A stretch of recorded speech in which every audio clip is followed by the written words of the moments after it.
Hello, everyone, and welcome to Mind Your Mental, a podcast that seeks to educate, empower, and uplift those seeking guidance through the monumental world of mental health. I'm your host, Raquel Martin, a PhD candidate in medical and clinical psychology. This podcast is not meant to be a substitute for a relationship with a licensed mental health clinician. Thank you so much for tuning into the show, and I hope you enjoy it. Hello, everyone, and welcome to Mind Your Mental. Today, we have an amazing guest, Dr. Amber Thornton.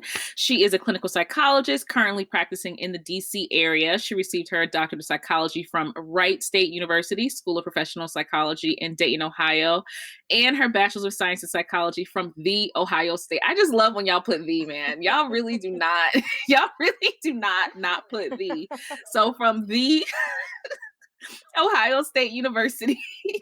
Dr. Thornton has been a licensed psychologist, clinical psychologist for approximately 4 years and provides both individual and family therapy to children, adolescents, and adults. Her areas of interest are childhood trauma, complex trauma, multiculturalism, and diversity in clinical psychology and parent management training. A woman after my own heart. These are all my favorite things. So, welcome to the show today. Thank you. Thank you very much. So, guys, today we were gonna talk about today we're gonna talk about personality disorders, but you know what? It's not happening, y'all. So as you know, I am pregnant with a big-headed boy. His head is actually 2 weeks ahead of him every time we go to an ultrasound. So I am fearful. And Amber, Dr. Thornton, is also pregnant with a boy. I don't know if his head is as big as mine. Probably not, because he's always measuring it right at average. They're always like, okay, 50%. I'm like, okay, great. Girl, so when they do the size thing and I look at the gestational age, his head is always 2 weeks bigger than he is. And I'm just like, oh, Jesus. Oh, no. It's so scary. I told my husband, I was like, man, he gonna be tipping over when he try to walk. Like, it's gonna be hard. So we decided today we're gonna talk about, like, you know, concerns, fears, balance, all that when it comes to being like, so Dr. Thornton is already a doctor. I passed my dissertation, so I'm done with that. I have my postdoc to do. But just the balance, thank you. The balance with that. And I have legit been having some fears about rearing a boy. Like, it's been a little concerning. So that's what we're gonna talk about today, guys, because that's what we want to talk about. And it's way more fun than personality disorders. Y'all can Google personality disorders, y'all. It's fine. Yeah, they don't need to hear from us. Y'all don't need to hear from us, y'all. This is not. So you're farther along than me, though. I'm so jealous. Listen. Well, every person who gets to bring their baby home, I'll be like, that's so cute. I'm so jealous. No, I can't, because I'm kind of jealous too. Like, I know a lot of moms right now, or like soon to be moms, and they're like ahead of me, and I'm just like, oh, can I just give birth at 36 weeks? Can I? Right? I'd be so jealous. I know. I just want it. I'm ready. I'm ready, so I can start treating my body terribly again. I can't do this. I'm just ready. Yes, and you're having a boy too. I am, and I'm actually very excited about it. I'm excited about having a boy. I'm also just really nervous though, because with the little girl, when I was thinking about a little girl, like, I'm already like, I got this, like, you know, womanism, we're gonna go do all this, I'm about to like deck everything out, you know, like we got this, like I can, you know, rear a little girl. But a little boy, I was like, oh, okay. Well, luckily I have my husband, but like, I'm just like, okay, so we still doing this whole womanism, feminism thing, you know, you got to know that too. Yeah, we still doing it, but no, I was just worried. I was so ready. I honestly was gonna be disappointed if I had a girl. And my husband always is like, that's a horrible thing to say. But it's just that's not a horrible thing to say. That's your feelings. That's how I feel. I have always wanted to have boys, and then maybe later the last one could be a girl, but I knew I wanted a boy. So I was so excited. And I don't know why. I just feel the idea of raising a boy, that feels comfortable to me. The girl actually makes me nervous. When we found out it was a boy, and we found out like early because like, he was not shy at all. We will have to teach him some decorum. But like when we found out, I was like really excited. I was like very excited. I was like, yes, okay. So like you always hear that boys love their moms more. And like Mhm. I was like, I just want someone to snuggle with. So I was excited for that. But part of me was like, I'm also I was a little relieved in spite of being scared because I just didn't think I was ready for a girl at some point because there's so Mhm. much extra stuff Yep. that I feel like has to be explained with a girl. Like Yes. so much stuff that's just not fair and so much stuff that's just odd to a certain extent. So I was like, I got this with the feminism stuff and womanism stuff, but like when it comes to a certain extent, I don't have to be like, yeah, some stuff just isn't fair. So you have to change it or deal with it. Like there's so much that Mhm. goes into stuff with little girls. We had a patient who she wanted to wear really, really short shorts, like Mhm. really, really short shorts. No other reason, she was like, it's hot. I like shorts. They're cute. And we were trying to explain to her, Hmm. like, hey, you're getting at an age where you're developing and, all this appropriate like stuff. But we kept getting stuck because we're like, she shouldn't have to Yep. deal with all this, like Exactly. I shouldn't have to make you change what you were just because there might be some creepers out. And it was so hard to work with her in session. Me Yeah. and her, like the person and her mom were just like, what do we say? Because like legit, it's not fair. And kids Exactly. aren't good with stuff like that. Mm-mm. They're just like, so I can't wear shorts because some creepy old man may look at me.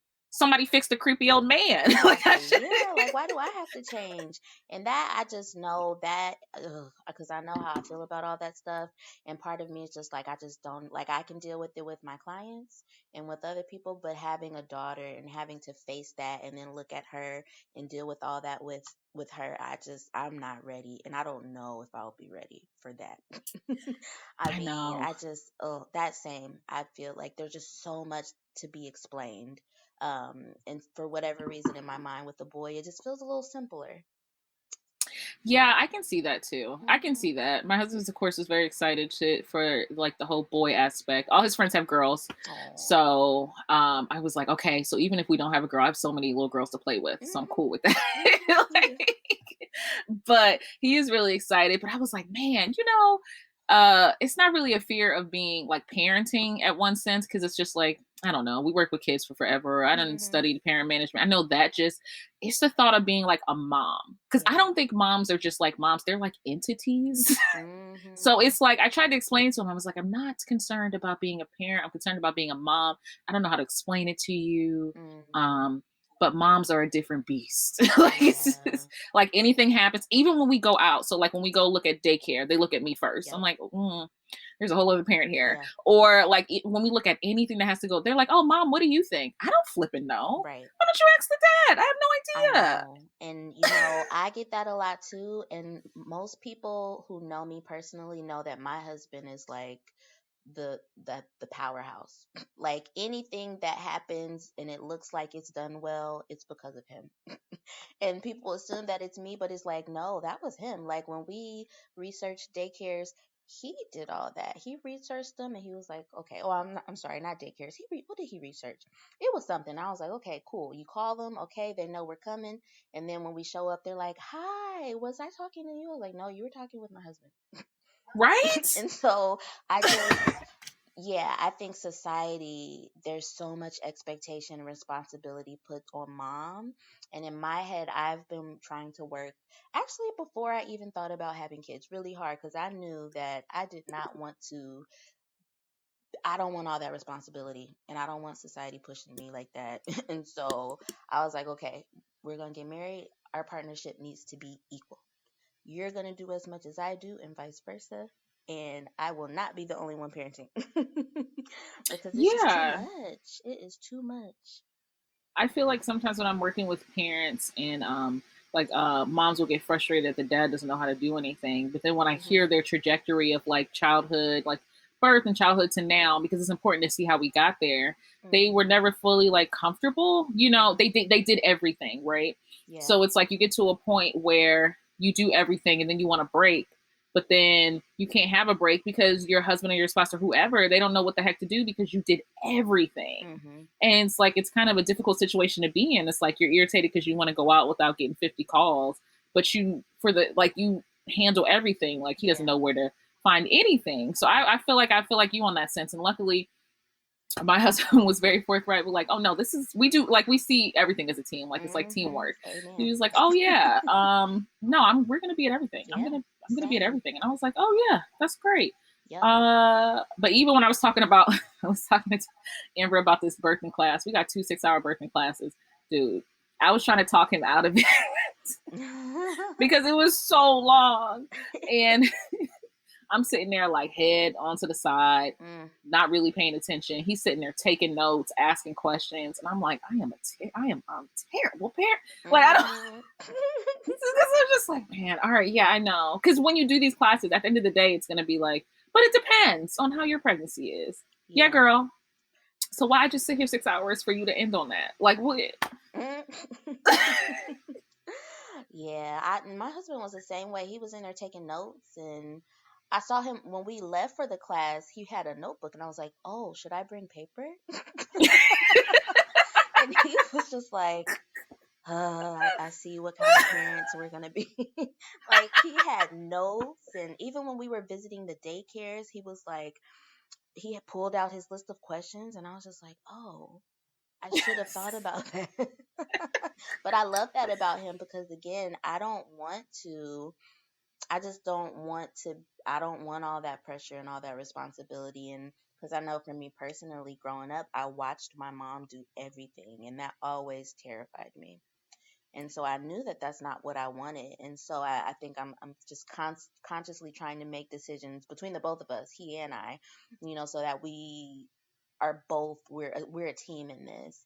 But honestly, it does make me a little nervous, and you might can speak to this too. I'm thinking about, for instance, maternity leave.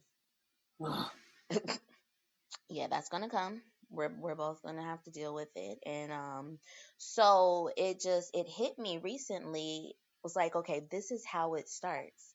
I'm gonna be out on maternity leave. Before I go back to work, it'll be like 10, 12 weeks or so with the baby, me and the baby all by myself. But my husband, because one, someone has to work and he doesn't get paternity leave, he'll be here with us for 2 weeks and then he goes back to work. And so in my mind, I imagined like, oh my gosh, there's going to be so much time with just me and the baby. And then thinking about, okay, is this how this all starts? This idea that mom is the primary caretaker. Mom knows where everything is. You go to mom to figure out, how do I do this with the baby? Because mom has spent so much time with the baby initially. And that part scares me a little bit. I'm not sure what's on the other side of that. Yeah, that concerns me too. I'm afraid of falling into the whole thing that we're saying we're not going to fall into. Just because, I mean, yeah, when you're home with the baby all day, I mean, come on, like we figure out, like, no, he likes it that way. No, you're not swallowing it right. Well, I'm just going to do it. And it's ridiculous. But the only reason why it's easier to fall into that is like, he's crying. Let's just knock this out and like swallow him and do it this way. And I'll show you next time. Yeah. And then there is no next time. Yeah. And it is very difficult because with me, I think Brandon has 2 weeks of maternity leave, like when we first come home, and then he's gonna add like 3 weeks when I go to work or whatever. So he's gonna have his own time. But even with that, I was like, I want us to come up with some routine where it's like when you come home, I want you to be able to relax from work, but I also want you to be like in the house and pretend I'm not here. Yeah. Just No, I feel you. I said a similar thing to my husband. I was kind of joking, but I'm actually kind of serious. I was just like, when you come home in the evenings, it'll be your baby, and I will give the baby to you as soon as you walk in. um, and you can give me the baby when he needs to feed. But otherwise, I really do want that evening time to be yours, because otherwise, when will he bond with the baby, or when will he learn all the things that I got to learn during the early part of the day? And so I think that's important.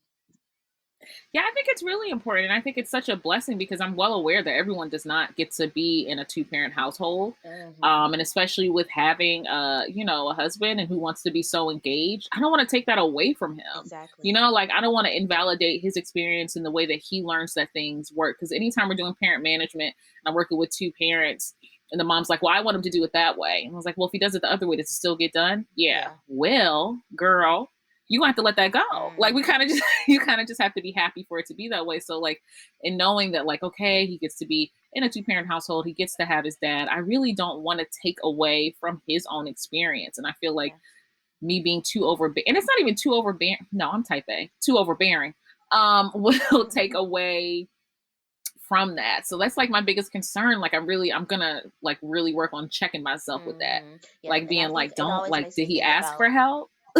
Yeah, exactly. And it's kind of like their autonomy. Because I think, for instance, outside of parenting, like I'm just thinking about the dishwasher.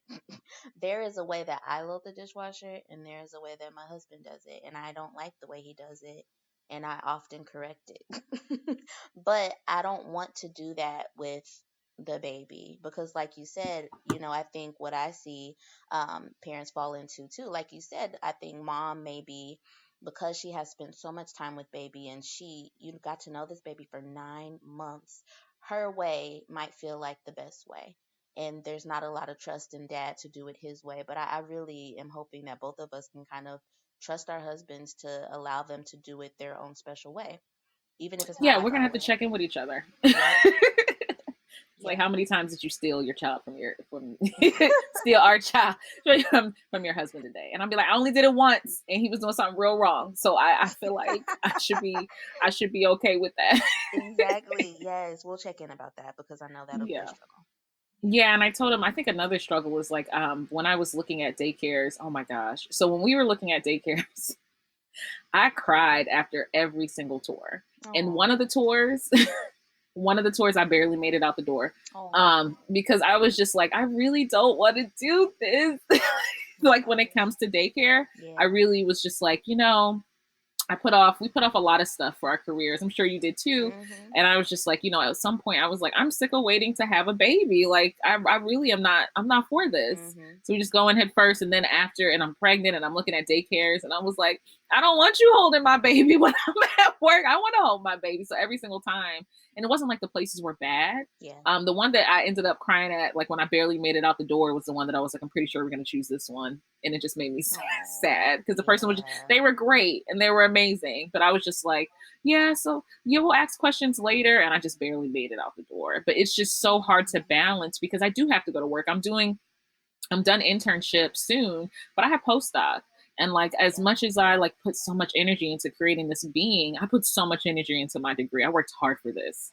And I Yep. can't think of, stopping my entire career, because after, for everyone who doesn't know, after, my undergrad and my first master's and my second master's and my PhD, and then I'm doing an internship and then a postdoc, and then I finally take my licensure exam, then I'm a psychologist because you can be a doctor without being a psychologist.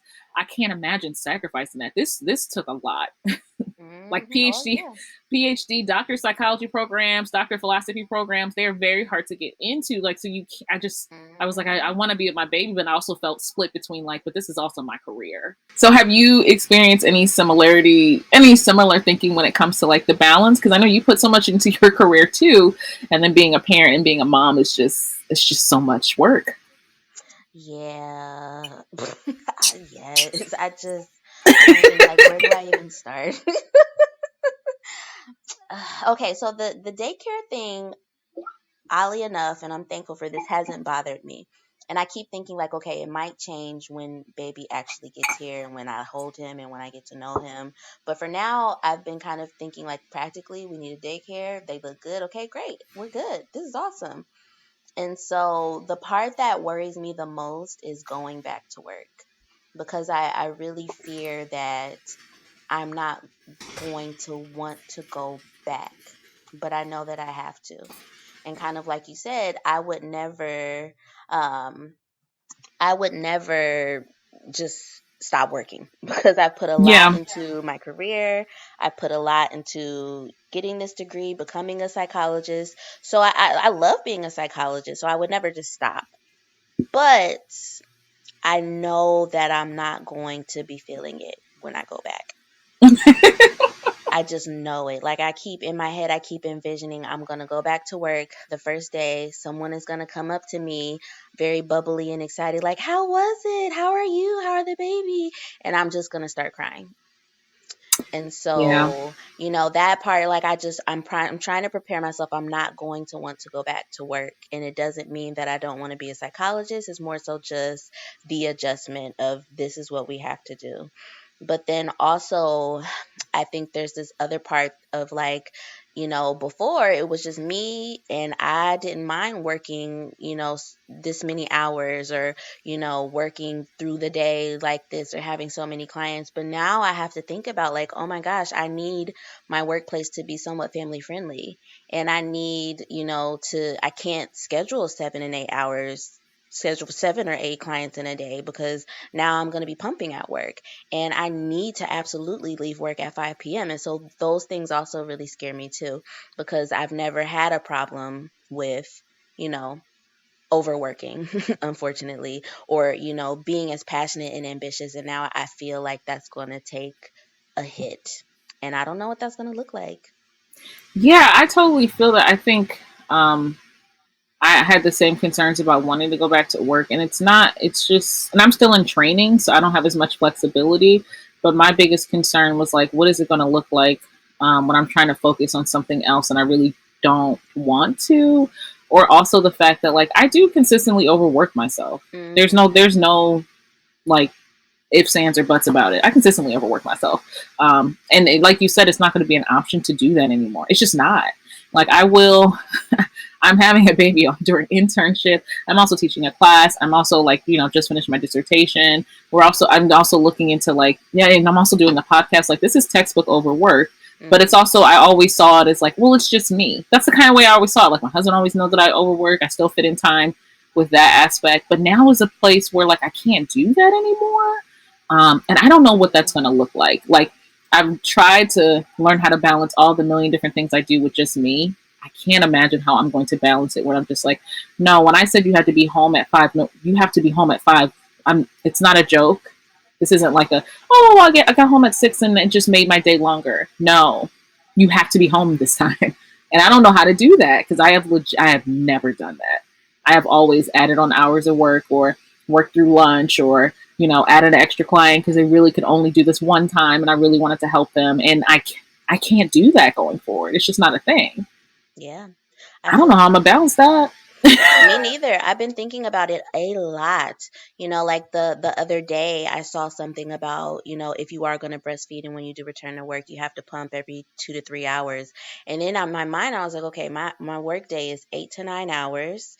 And so if I do every 2 hours, that's almost 4 hours. Well, I don't know because again, I don't even know how long it's going to take to pump, but that's four times out of the day. Or if I do 3 hours, that's at least three times in the day where I have to pump. And so it's just like, okay, well, what do I do if I'm supposed to also see 6 to 7 clients in a day? That it doesn't add up. And so I think it also goes into that part. I think you could probably relate to this. Like, because I don't have a private practice, I work for a nonprofit organization. I have to hit productivity markers and I have Yeah. to answer to a supervisor. And so I can't just dictate my own schedule. And so that part really makes me nervous too. Is my employer going to be understanding? And this is all the stuff that I've heard moms talk about in the workplace. And when they, are moms, working moms, but now I can see it. And I'm just, again, just wondering, like, okay, how is this going to go? And I think it's going to take us being really assertive about what we need, but also it's just going to be hard because it's not what we're used to. Yeah, the pumping thing. Somebody at my postdoc, she put the current postdoc at my place where I will be starting postdoc in October. She put me in contact with someone. She's like, "Oh, I know one woman who's pumping, so I'll give you her info." And the Hmm. way she framed it, she does pump every 2 hours, and the job has just been good at like letting her schedule her patients around that. But like, it's for real every 2 hours. And I Hmm. was like, what? Like, I thought this was like like a, oh, 2 to 3, but you can hit 4. She's like, no, I have to do every 2 hours. Luckily, she has her own office, so that's helpful. And she Hmm. like has a cooler and stuff. But I'm used to seeing patients back to back to back. So like, normal span of time with patients is 4 straight hours with patients, and then maybe you get an hour off, and then you have like another 2 hours with patients. Yep. That will never be an option within this first year, and Hmm. I don't know how I'm going to fit in my patients doing that. Like just being like, oh, yeah, I'll see two patients and then I'll pump. And pumping is exhausting too, by the way. So that's also going to take our energy. And then I'll see two more, and then I'll pump. And what about meetings? I was just like, what? I thought Yeah. 2 hour every 2 hours was a possibility. She was like, no, girl, no, you don't want to go past that 2 hours. It'll be painful. You don't want to go there. Like it's a deep, dark, like you don't want to go to that place. Like in the past 2 hours. And I'm like, oh, Yeah. okay, well, and productivity is a thing. Like Yep. they're like, oh, you didn't make your hours this week, so what are we? What's happening? What's going on? Like I'm like, I don't know, I don't. And when everyone asks, like, when do you want to return to work? It's my first child. I don't know what my healing process is going to be like. I don't know, I'm praying everything's going to be okay. But they ask these questions like, how much time do you need? And I have no idea. And every Mm-hmm. single time they were like, when do you want to return to work? And I'm like, every single time I just wanted to say, I'm gonna be real with you, girl. I don't, but I do want to be a psychologist. So let me find a date. Yeah. That's what it is. Yeah. And I that's want to find some real. way that's real. But how do they ask us these questions? Like, well, when do you think you can return to work? I've never had a child before. So I don't know. There's also the fact that like I'm not really focused on that. I'm kind of focused on creating the person now. Like you get pushed so forward, and it's like I have no idea. I don't know what my healing process is going to be like. I don't know how much I'm going to want to stay home. It's just a very odd question to ask people, and they have Mm-hmm. to know the answer. Yeah. And that part has been really frustrating for me. Just the part of like working with your supervisor, working with HR, like you said, those questions, I have no idea. And I think maybe that's something like specific to new moms, first time moms. This is a whole new thing. Like I'm still in awe of what my body's even doing. So to ask me, what do you think your schedule's going to look like when you get back? Or when you get back, we can start putting people in your schedule. And I'm thinking, but when am I going to pump? I have no clue how this is all going to go. And I wish that there was more understanding about that. And for me, there hasn't been as much, and that has been frustrating. And again, I try to think of it from their perspective. They hired me for a reason. They have to keep these lights on. They have to keep this stuff going. There are clients that need to be seen. But at the same time, I'm doing something totally new that I've never done before. And it's going to be extremely life changing and probably the most important thing that I ever do. And that's what I'm focused on. And, Yeah. those things matching up, it just has not been great. And do you know what else has been driving me crazy? It is so unfair how the paternity thing is. Like, okay, so we supposed to be going to a more like equality situation or whatever. Why the heck does my husband have so few and it's not even paternity leave. He just saves up a ridiculous amount of time, never goes on vacation, doesn't take any sick days, and works extra hours so he can like save extra hours. Why Hmm. the freak? Why is that the way that doesn't make any sense to me? Like when he was explaining to me his process, and I was like, oh nah, you gotta be kidding me. You get at least 8 weeks. You're like, oh yeah, we can get 8 weeks if we don't want paid to be paid. Like, what? That doesn't make any sense. It is so frustrating to me, and it's frustrating to him too because I really think it goes to invalidating his experience as a dad Hmm. because he's like, I want to stay home. I want to stay home with my child. This is my first child too. Like this, and it's just so unfair. I feel like when we're going over how much time I have and how much time he has, I just feel so bad because it's Yeah. just so unfair. And it clearly like he is not a fan. He's just like, this is just what it is. But it's not fair. How is that fair? It's not. And that part drives me crazy too. Like it just shows you that society is still so far behind. Like we've got so much work to do to catch up. Like, yes, things are becoming more equal and that's a great thing. I hear about more jobs allowing for paternity leave and that's great too, but we still got a lot of work to do because it's not fair. I couldn't imagine, well, maybe I don't know. I haven't tried to imagine from his perspective like how he feels about that. Um but yeah, like some dads want that time, and if they can't have it, that's frustrating. But again, because I've only been thinking of myself really because, um, I'm just thinking like I want my husband here for this because we're a team and I just don't want this to be just me. One, because it's a lot of work, but two, I want my teammate. Like he's my best friend and he's my teammate. I don't want to do this without him. And so I would love to have him here and I know he wants to be here too. But society says no.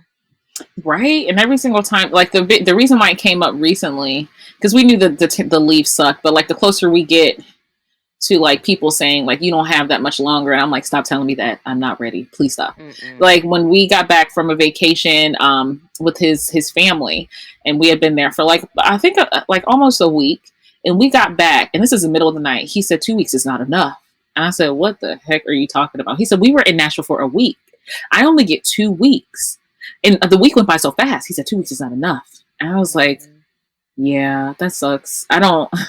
And even with me going on leave, I had to actually, the only way I could do it is because like I really feel like financially I'm still in training. So like it's very difficult to just be like, oh yeah, you pay for everything. I've been teaching a class and I've just been saving the salary. Mm-hmm. And with that, we're able to be like, okay, we can balance it with that. But if I wasn't in a position to like teach a class or something like that, I would be going to work way earlier. Like, and not because I want to, because I have to, because it's like, well, these bills got to get, and get paid. Like, this is where we're coming from. So it wasn't for the fact that I was able to find this job. My God, I would be going to work. I mean, I was able to finagle, I think 15 weeks, but if not, which is a lot, a lot. Like my mom was like, God, I was like, I know, I'm very happy about this. It would have probably been like 8 weeks. Yeah. Rounding up. And I would have had to really, the baby would be eating hopefully great breast milk, but I would be eating peanut butter and jelly sandwiches because it's hard. Like if we're a 2-income household for a reason, so to take leave, and I'm in training, so it's not paid. It's not like I was working at a job and they're like, oh, we'll pay you this. I'm still in the training process. So it's just, I don't know how people do it. I've been worried about that. And I'm like, everything will find a way, but the closer we get and the closer I was like, if we have the baby a week earlier, that means I get a week longer at home. So we need to start drinking some what did they say? Raspberry tea. Raspberry leaf tea. What did they call it? The primrose oil or something. Oil. Start walking, all that. I was like, 'cause I could get a whole nother week. And he's just like, I feel like,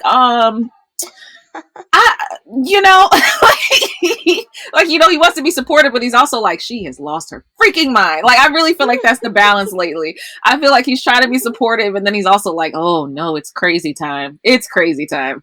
Okay, what did I do? Yeah. Like, hilarious. So I'm trying to balance it, but I'm like, man, if we have him a week earlier, man, I get to stay home for 16 weeks. That's amazing. Yeah. Let's figure out how we make this work. He's like, or we could just do it how it's supposed to be done. I was like, but it's a whole week. It's a whole week. They change in a week. It's a lot, right? Like, all I've been thinking of is like, I got to have this baby a week early. This has to happen. This has to occur because it would work out for me better. Like, I just want to. No, and I'm really tired at work, and my patients are like, they're amazing. Like, one of them, we have a toy closet. They'll just go to the toy closet by themselves now. They're like, I'll get it. I'm like, I'll meet you at the room. That is so sweet. I know I have a few kid clients right now, and when things fall on the floor, they're just like, I've got it. And I'm like, right? Thank you, because I was going to struggle.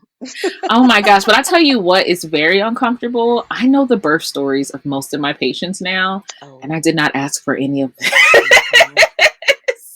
And I don't want to cut them off because they really want to share that with me, which is amazing. But it's also vastly inappropriate. And it's not how we normally do things anyway when it comes, because it puts the attention on you as a clinician. And that's not the job. The job is like, this is your hour. I'm supposed to put the attention on you, but it kind of switches the dynamic, and I never feel comfortable cutting them off. That is such a, that's something we should talk about as well, because I have noticed, again, we're in this mental health field, and, before being pregnant, I was able to maintain my role as the provider. And it was fine. But now, like you said, I've noticed the switch where like I'm getting more personal questions and people are telling me their stories. And then I even find myself saying, "Yep, I'm having a boy," and blah blah. And I'm like, "Ooh, this is different." Like Yes. that subtle shift, because I think our clients and our patients, they care about us. Like they spend so much time with us. They care about us, so they genuinely want to know. But that has definitely been interesting.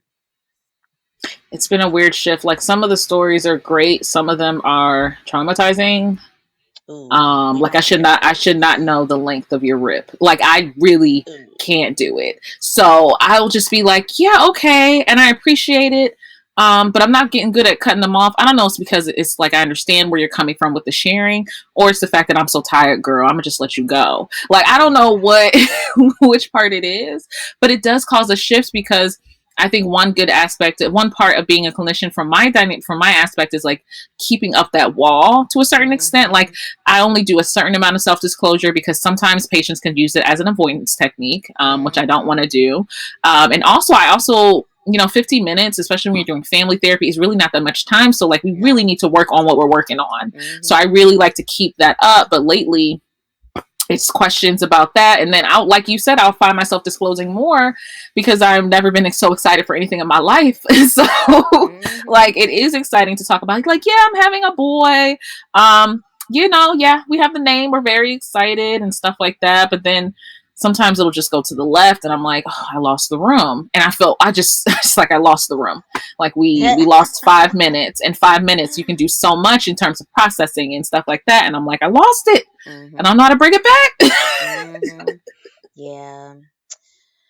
I Oh, don't know. How are we gonna fix it? What do we do? I don't I don't know. But part of me is like, I think part of it, again, as long as we're not disclosing, super personal details, I think it also reminds me too that, we're human and it's okay to bring some of ourselves into the room with our clients.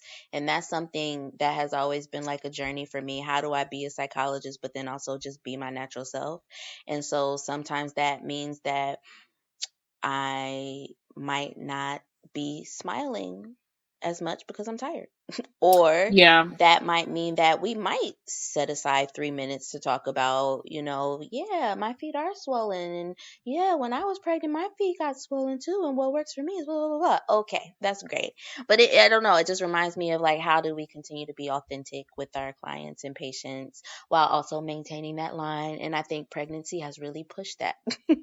I think so too. I have had to. My patients are used to. I talk really, really fast, so they're used to that aspect. But I even got a comment on how much I've been slowing it down lately, and I mentioned it's because of my breath control. Like I can't breathe through my normal speed. Mhm. Uh, so it was just, and Mhm. it wasn't. They were just like, you're talking way slower, and I was like, this is all I got, girl. I can't talk the normal speed Right. that I used to. And I think they thought it was like a new technique or something, like, oh, I noticed this or whatever. And I'm like, oh no, I just can't breathe. Or we'll be talking about something and I need to take a breath in between it. So like I've been trying to work on that, but I think things have definitely changed. I have noticed someone in particular who definitely uses it as an avoidant technique, and I'm like, ooh, you're sneaky. I get it because I can't. But no, or I've had to turn down gifts, which I feel really, Yeah. we're not allowed to accept gifts anyway. But I have had to turn down multiple gifts. Um, and Mm. trying to explain that, like, oh my gosh, thank you so much, but the biggest gift you can give me is on time attendance. I've actually said that to a family. I was like, the Ooh, best gift that's you can give good. me is on time attendance. Like, I look forward to working with you. I think we're making progress, but if you really want to bless me and my baby, come to session on time. So I can leave on Mhm. time and eat on time. But that's Mhm. that's it. And it just really shows how much of a connection people feel like they have with their clinician, right? Yep. Like they really want to help you and they want to give you advice and they want to, bless that aspect of you. But I just always feel like I just don't want this to come onto me because you are working so hard and we're making progress. I have also noticed that they are scared about me leaving. I've started to hear little comments. One of my patients was like, well, so how much longer do I have with you? And it wasn't like a pleasant one. She legit had an Mhm. attitude. And I was like, oh, Explained it to that, and I get it because she has anxiety about transition. She was like, "Well, I just wanted to know how much more time you were going to have time for me since you're about to leave." Mm, And I just felt Lord. so bad. And she said it in a Yeah. terrible way. It was incredibly rude, and we had to work on the way she Yeah, it said it. But sounds like I it. got the image behind it, right? Like, I've been working with you for a year. You are leaving me. Mhm. You know we've been working on transition, and now I got to work with someone else. So that's what I heard. But I did also Yeah. say, like, so remember when we talked about the way we come off towards people and how it doesn't always, emulate what we're feeling? That was very rude the way Mhm. you said that. Would you like to try it again? Because what I heard is this. She's like, Ooh, yeah, we can try it again. But good job. Good job. Because me in my state right now, I would have accidentally got upset. oh yeah, because she was It's very just rude. because pregnancy is different, and so I don't. You handle that very well. Oh yeah, she was very rude with Look it. at you. I'm trying, but she That was was great. incredibly rude, and I was just like, hmm. So what I'm hearing is you're concerned about the transition. I can do that with them, but I told you I was telling Amber earlier. I got mad at my husband because he's so freaking pleasant right now, and I told him, I was like, I cannot take anything from someone who's had a full night's sleep. Okay, I cannot do this with you. You're being incredibly rational. I'm not feeling it. All right, so please stop being a nice human being. Let me be tired and cranky. Because he's just so wakes up singing, so pleasant, and I'm like, I'm exhausted. Okay, I just slept for the second time for 2 hours. So I wake up like 2 or 3 hours every 2 or 3 hours now. So he's Mhm. just so like well adjusted, and I'm just sick of being surrounded by well adjusted human beings right now. Amber, all of them have good sleep. I get it. I mean, like when we go home, because like when we're at work, we have to keep it together as much as possible. And so when we get home, there's like there's no more, I can't keep it together anymore. I I just can't. can't. It's just I so I cannot. just be so tired. I just be so, like I wake up, I go to work, and then yesterday I ate my lunch at 10 a.m.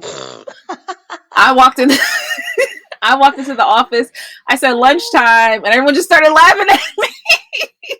That is funny. I definitely Or have those moments. I have those moments, and then I get in, and I'm like, I'm gonna be so productive, and then 9 o'clock happens, and I'm like, ooh, it feels like I'm midnight. I need hungry. a nap. I don't know how Hmm. to do it. I've I had to don't. definitely adjust to how much food I need to bring to work. Oh Because my before gosh, I was yeah. like, okay, bring one little lunch. No, I need to bring multiple things because I know I'm gonna want to eat at least 2 to 3 times in this workday. Yes, and I don't know. And I've had one of these a couple of days where I didn't bring as many snacks, and then I got to the end of my lunch bag, and I'm like, "What kind of idiot? Like, what?" Mm, I'm like, "Why did you think you could eat this?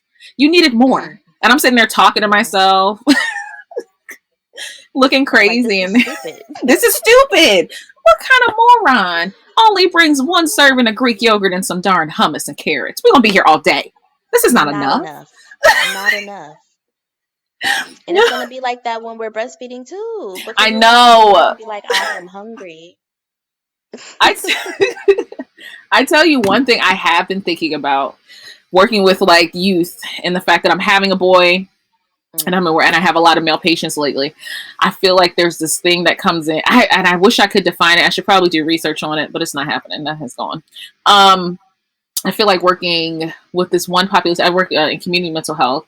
I'm at Hopkins. I feel like there's this age that these young men get in where there's like an anger that manifests. I don't know how to explain it. It's more so depression, but it manifests as anger. mm, And I just feel like I'm concerned about like that aspect of raising the mm, black man. And then mm. also because like bottom line, we're raising black men in Yeah. America. Also dealing with just the way I see black men treated at times. Like I'm Hmm. so glad I have a partner who's going to help me like maneuver this because I don't know what it's like to be a black man, but I do Yeah. know what it's like to be around women who try to protect black men.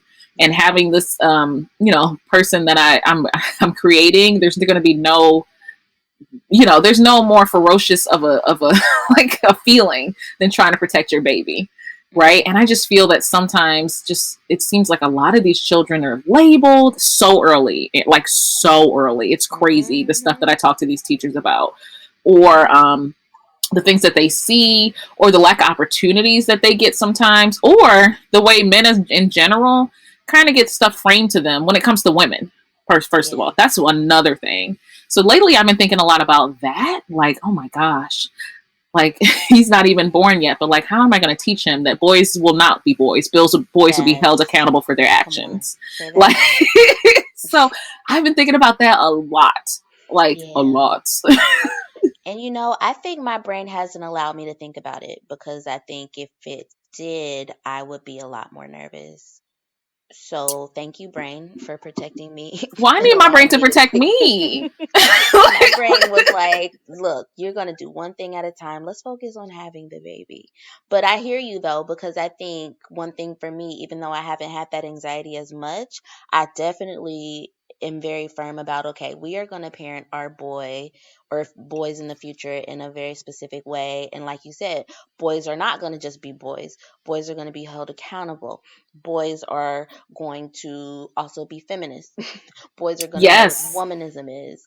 Boys are going to know what consent is, both ways, consent for another person, but also consent for him as well. Like, there are just a lot of things in my head that I know I want to be very strategic about embedding into my parenting, um, so that I can raise a young, black, healthy boy in the way that I want. But then I think that other part that my brain hasn't allowed me to touch is, okay, I can do all these great things in my home, but then when I send him out into society or when he grows up and he starts to go out, I can't dictate what people will do or how society will treat him. And that part, my brain hasn't allowed me to touch I because that know. is I so get, and you know unpredictable. what?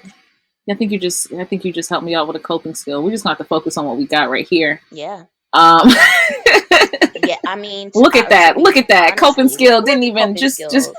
look at It's coping protecting skills. us. They're doing their job, and we didn't even have to think about it. I think that's a good point because Yes. it's just every time, and it's just hard because when I'm working with children, I don't have any children. I'm like, okay, we process Mm-hmm. this. But then every time I have a boy patient and they tell me something crazy, I'm like, they did what? Yep. What's that kid's name? Did your mom call the school? What are they doing? Like, I just feel so like Mm-hmm. what? Like, some stuff is really insane, and I think it is.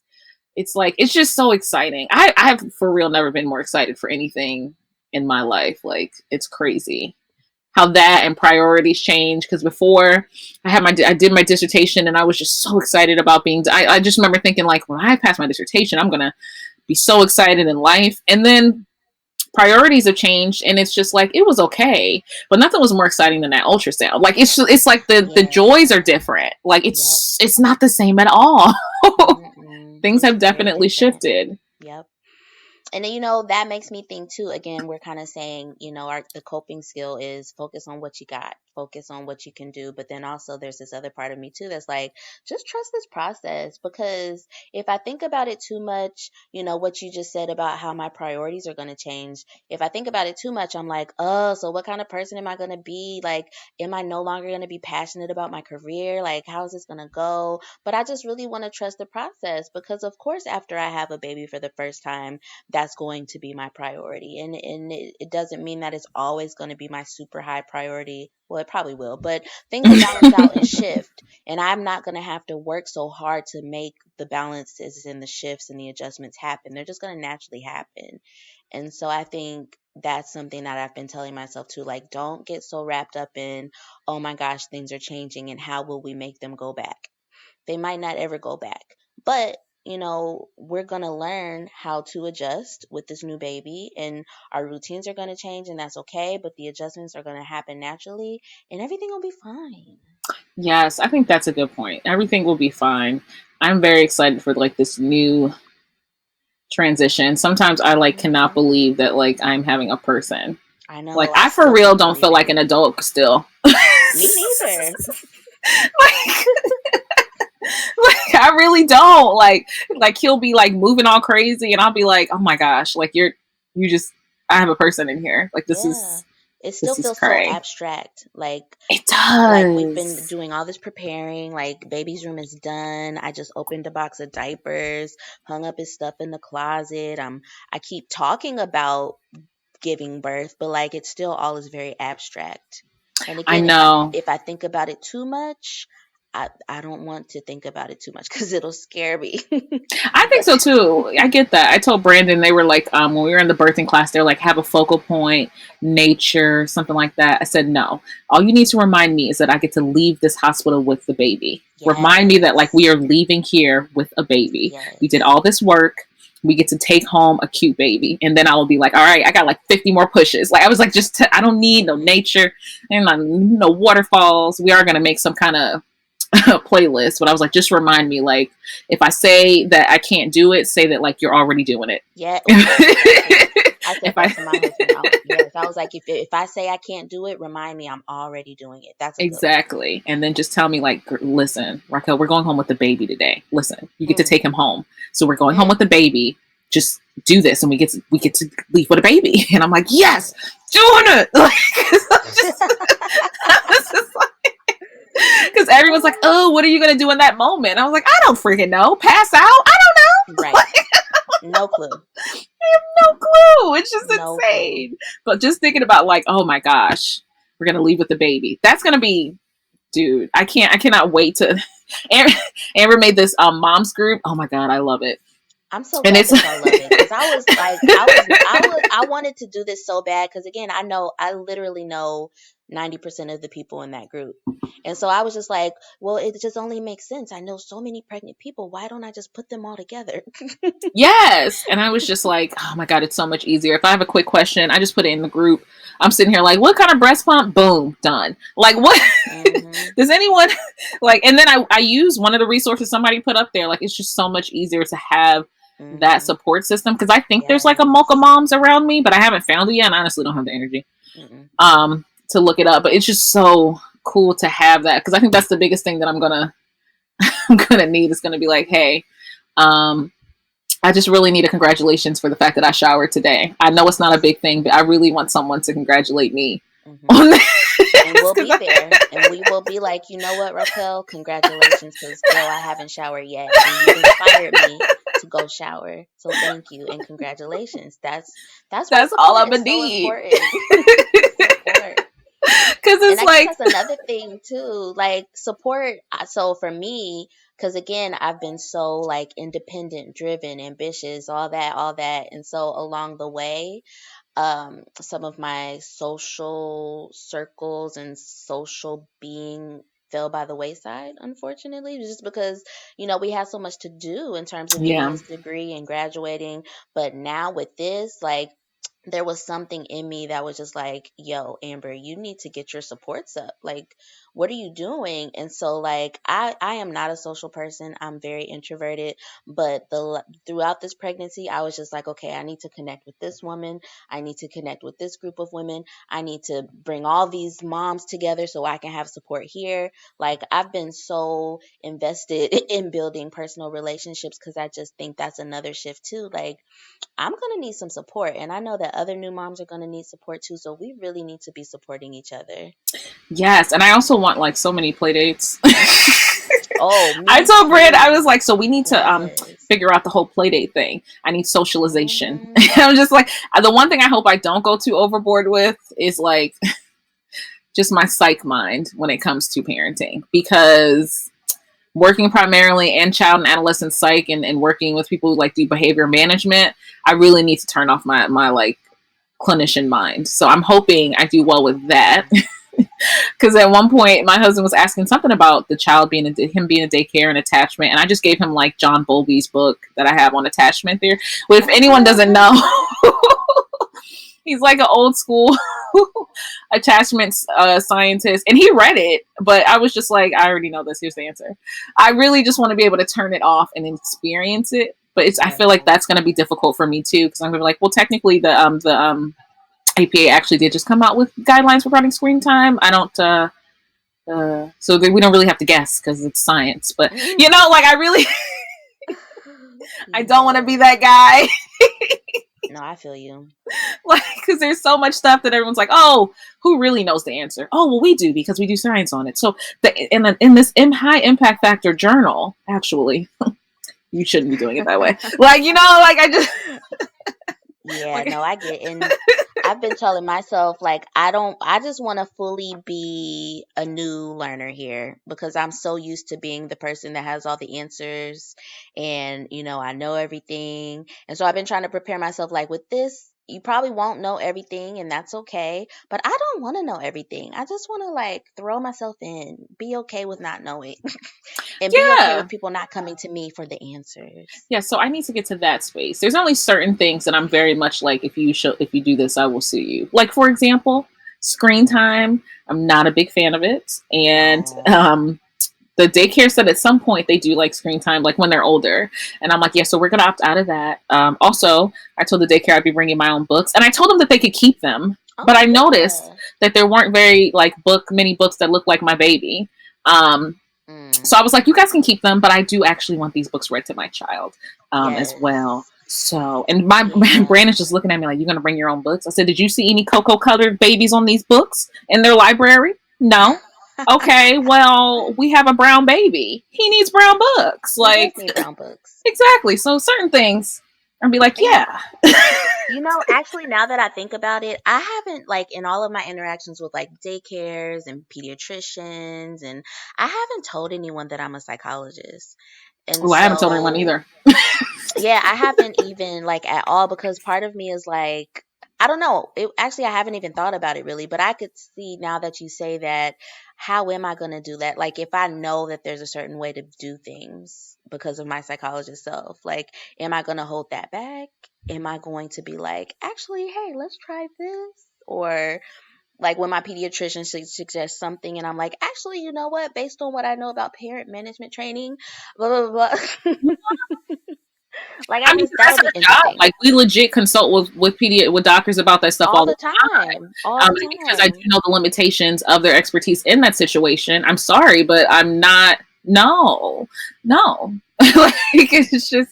I think I will. I Mm, specifically do research on representation when it comes to children, especially Black males. He needs to have books mm. that look like him. Oh, I yeah. do look at stuff when it comes to screen time and the dopamine system and how it affects them when they in their impulsivity. Get the screen away from my child. I will sue you. Like, I don't like, it's just. I'm sorry, but as much as we pay for childcare, and we are paying a lot because we're in the DMV area. I Mhm.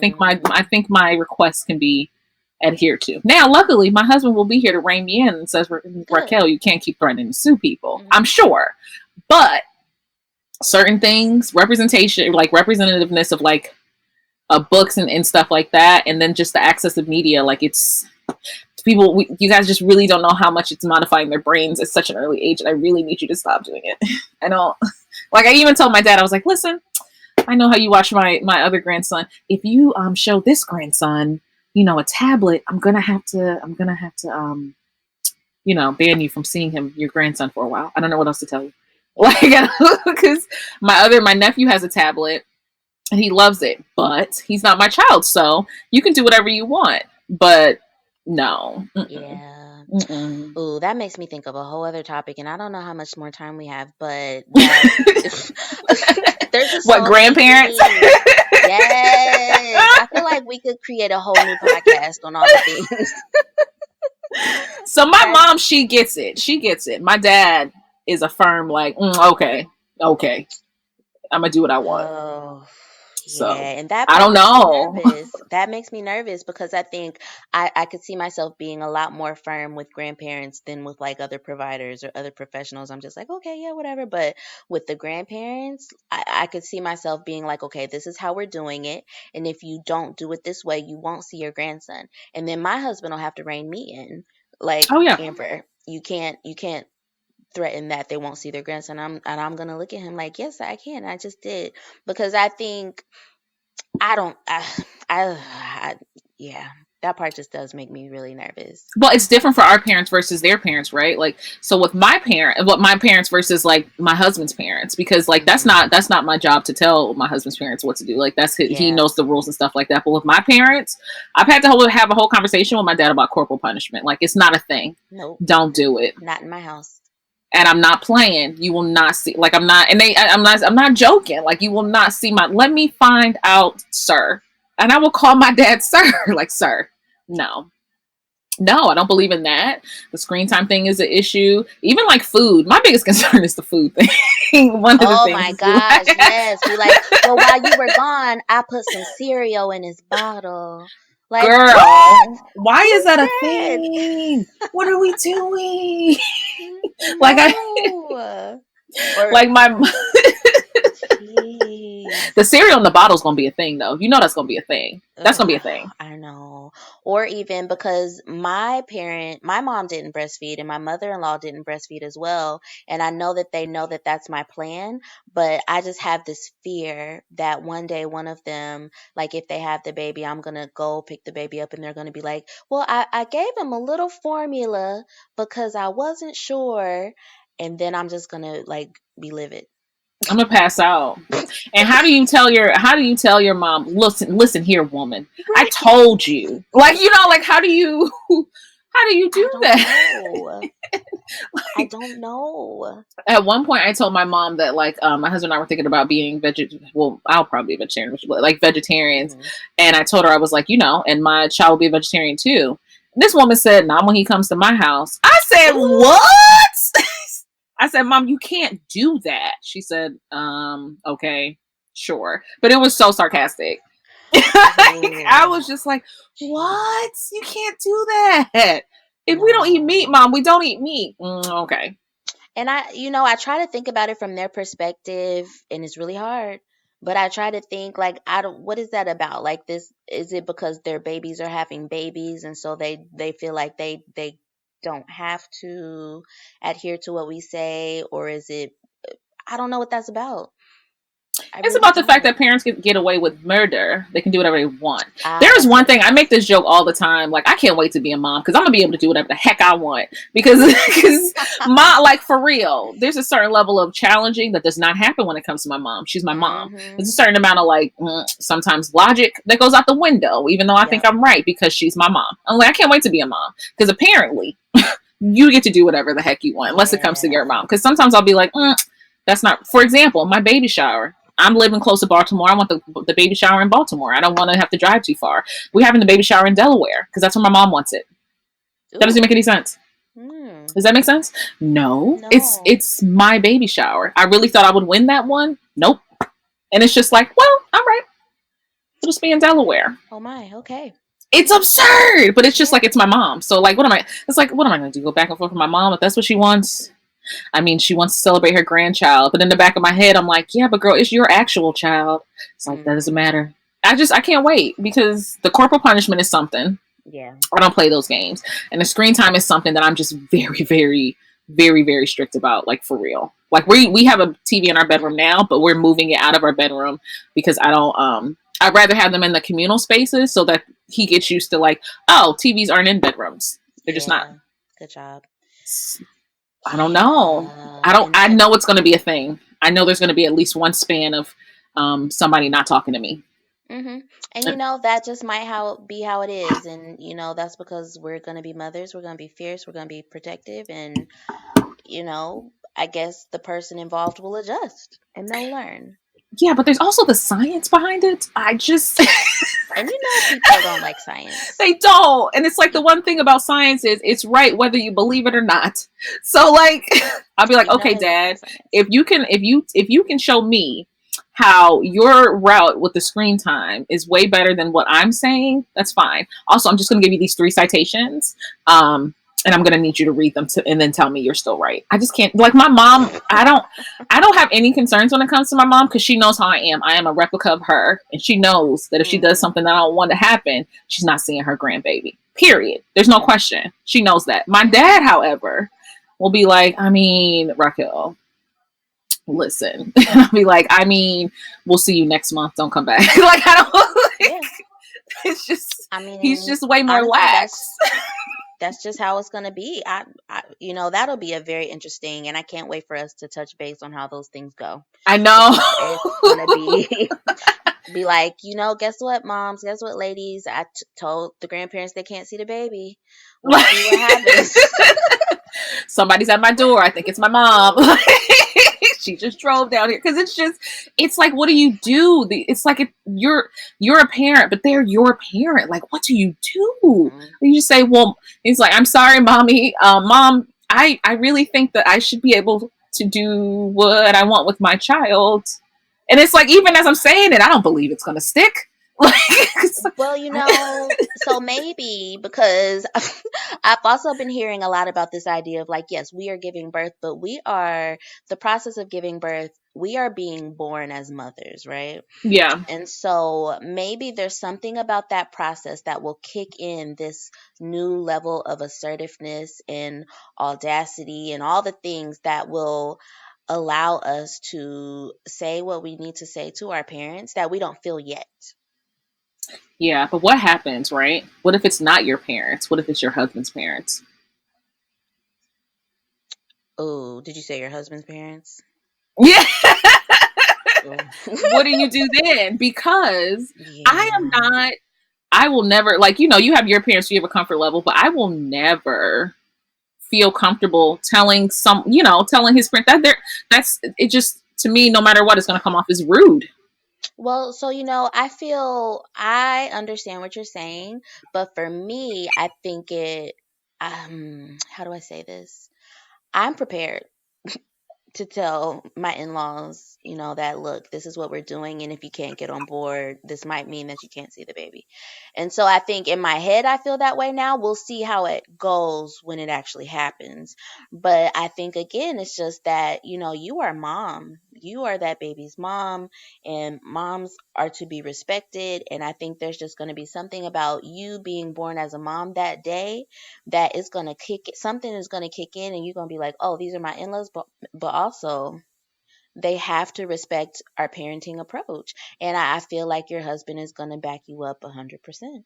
You know what's crazy though? I think I will have less issues with my in-laws because like they are very much like, yeah, what you want to do that way, stuff like that, than my family. Hmm. I actually think I can't imagine the way I can think of like at least 4 or 5 problems or 4 or 5 things that may pop up on my Hmm. side. I for real can't think of one that might happen on my in-law side because they are more, and maybe it's because it's just like, uh, as with me being the mom and their child is the son, they understand Yeah. like the whole, oh, she's a mom, respect that aspect, she's family, but also like, she's still getting to know us. So they get that. Whereas my family's like, listen, I wiped your behind. If I tell you I put cereal in this bottle, you're going to deal with the fact that I put cereal in this. But like, it's almost better. I'm I'm almost more concerned with my side just being like, hey guys, I am so an adult. I'm an adult, man. You have to listen to me. That Like, I is know stuff. hilarious. Oh, so my experience is the opposite. Wait, so let me ask, do you have siblings? I have a bunch. I have a little brother, a little sister, and a twin sister. Are you the oldest? Might as well be, yeah. Okay, well, never mind. Because my hypothesis was like, well, maybe she's not the oldest, but No, I'm the wrote oldest. that out. But my experience is the opposite. Like, I think my family, for whatever reason, well, luckily, they're very respectful of, like, they know how I am. They know, like, Amber has her way of doing things. Amber's very independent. This is the child we've raised. And so whatever she tells me to do, I'm going to make sure I do it. So I don't feel like I'll have any troubles with my family. But my in-laws, I just think that there are different personalities. Personalities are a little bit stronger. My husband was raised a very different way than I was, and so I think when I think of problems that might come up with grandparents, I mostly think of my in-laws. And so this has been something me and my husband have been talking about for months. Like, we have to make sure we are a united front. We are a team. You and I have to be on the same page about what we do so that we can communicate this to our parents effectively. And it's not just me doing it or you doing it. We both have to do it because they have to respect us as a Yeah. team. And so that, yeah, I'm fully expecting that any problems that arise from grandparents is going to be my in-laws. And it's tricky. It is It is tricky. I would very say tricky. my husband and I I'm from Philly, he's from Nashville. His family's like way more mellow. Hmm. Like, I know I'm like the loudest person at every single event, and it's because it's just like she came from Philly, so like I'm very loud. His family's more mellow, more, and that's why I don't really like have concerns of that. Whereas my family, Yeah. like Brandon had to get used to the fact that like our love language for most of us are like just talking about each other. He was just he was like, "Y'all are so loud," and honestly, I'm loud. I'm the quietest one in my family, so that's a lot. Ooh. So it's very different in our environments, and I just Mhm. like my biggest thing is like I'm interested to see how that's going to come together because children pick up on stuff when Oh like the baby's yeah. like, so we're at grandma we're at my mom's house, which is what we're calling my mom, so we can scream as loud as we want. Like we can run around, scream. If I want to be heard, I gotta scream. If I want to play, I can tackle my uncle, like doing all that and stuff like that. Versus when Mhm. we're at Gigi's house, we're gonna chill out a little bit, man. Like we're not doing all that screaming in this house. Yep. You gotta chill out. Like, And and I'm that is so interesting because that's kind of how it is with us. Like, but the opposite. Like my husband's family are all from DC, and they have this very, this very the strong nature about themselves, and they're loud, and they, you know, I always am amazed that like my husband can cuss in front of his parents, and I'm like, what? oh my I still gosh. can't do that. But my family is very Midwestern. We're from Ohio, so we have, my husband calls it these Midwestern values where we're very humble, we're very reserved, we're very, whatnot. And so I think the differences are going to be so interesting. Like when the baby learns my family, it'll be very different than when he learns my husband's family. And that's kind of cool Right? though. Like It's going to be it's a so nice fun little though to mix. see how they maneuver Right. it though, right? Because children pick up stuff so quick. So it's going to be so interesting to maneuver that. Me and Brandon, like, we're on the same page with a lot of stuff. And when it comes to certain things, like, I'm textbook, like, social justice with everything. And sometimes Mhm. he's like, everything's not a thing, Raquel. And I'm like, everything is a thing. You're just not looking deep enough. That sounds like my And that's husband. the problem. Yeah. Like, Sounds like my my, husband. one of my friends, she was like, you guys are like, she said, you guys are going to be like the couple from Blackish, but it's going to be reversed. She's like, you're Dre. Because Dre's always like, you can't do that. And then Bo is always more calm. And she's like, that's going to be your husband. Because Raquel, like everything, she said, I feel you. I hear you. She said, but I've also met your husband multiple times. And I know he is not going for this. So, like, for example, I got a book that's called Santa and His Husband. It's a Oh yeah, baby I book. saw that book on your stories, and I want that book. I was so excited. It was a gift from one of my intern friends. So excited. I brought that book home, honey. My husband was not having it. Actually, I have not seen the book in a while now that I think about it. Hmm. Ooh. So I sent the book. You know what? I gotta look into that. I sent the book. So I showed my dad, and my dad was like, "My son-in-law's getting rid of that book. I ain't gotta say nothing to you, Raquel, because I'm more seen as the like, oh Raquel, you need the whole like, everything doesn't have to be a thing. Sexuality is a spectrum, and love is like I'm seen as like basically just a black social justice hippie. Yeah. Whereas my husband, Same. he has some firm, like legit down south textbook male values. Like that's just how he is. But I'm not like that. Hmm. And I got that book and I was so excited. I brought that book home. He said, you would have to blank it out. But he was like, what is that? Um, he was like, no, Raquel. And I was like, this is a good book. He said, no, It absolutely is a not. great book. It is a very good book. Oh, First of all, they talk about healthcare. They talk about global warming. They talk about a union for the elves. This is an that amazing is amazing. Like so book. many different social issues covered in that one book. Yes, and And then I got I'm the same way. I'm very like, look, we need all the books.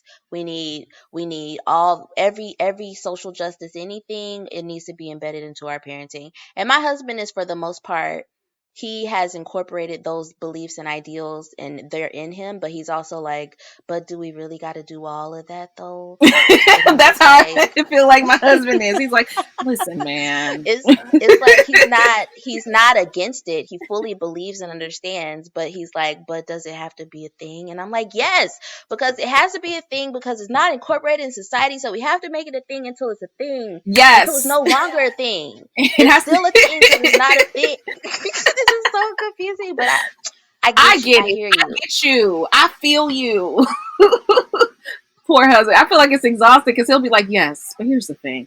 can we do this later? I don't think he needs to be talking about, It's never too early. these people. It's never too early. He's 2 months right now. I was like, he needs to know.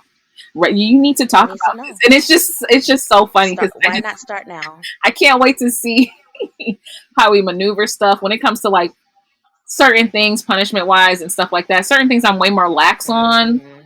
Like there's a lot of stuff I'm way more lax on, so I'm not really tripping on certain things versus he's more strict about certain things. Like I was like, Right. oh, if our kid said something like he's about to be 18 and he, I don't know, wanted a tattoo or something, he'd be like, oh, absolutely not. My husband also hates tattoos and I have 5, so I'm just like, I don't Oh. really think that's a big deal. I was like, so what do you think you're going to tell your kids about weed? He's like, why would that ever come up? Mm. I'm like, what? They're gonna want to smoke. I was like, I was like, listen, like by the time that they're teenagers, I mean, it's already basically legal. Like, what do you say? What do you talk Right. to them about? I'm hoping they still keep the legal age 18, but I don't know what it's going to be. And certain stuff, I'm just like way more grand scheme. It doesn't matter. Like, and stuff that like, you wouldn't think that I would be like, the dating thing. I don't know. That's not really a big thing to me. Consent is a bigger thing though, Yeah. or Same. I don't know, the cursing thing. I don't know. It's not really a big deal to me. I really feel like they're just words, but I've never cursed around my mom in my life, and I've never heard her curse. I think I heard her say damn once, and I was like, whoa, language. And I've never heard, like, his parents don't curse, but then certain things I'm just like, who cares? Like titles or colors Yep. of like wearing pink. It's that kind of stuff. Like, I'm just like, who cares?